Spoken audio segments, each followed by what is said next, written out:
బోయిన్పల్లి మండల కేంద్రంలోని కస్తూర్బా గాంధీ బాలికల విద్యాలయ పాఠశాలను ప్రత్యేక అధికారి దుర్గా ప్రసాద్ బుధవారం రోజున సందర్శించారు. ఈ సందర్భంగా వంటగదితో పాటు పరిసరాలను పరిశీలించి అనంతరం తరగతి గదులను పరిశీలించడమే కాకుండా విద్యార్థులు అభ్యసన కృతాలను అడిగి భావాలను తెలుసుకున్నారు.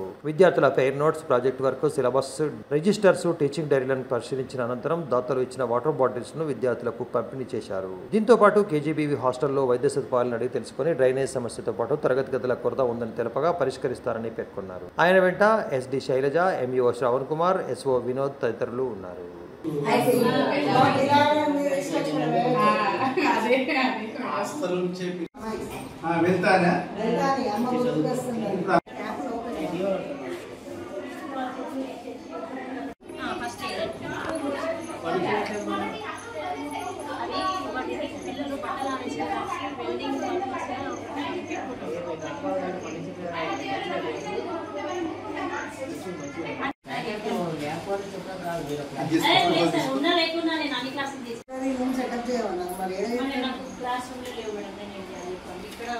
క్లాస్ రూమ్ లో ఇద్దరు పెట్టమన్నారు.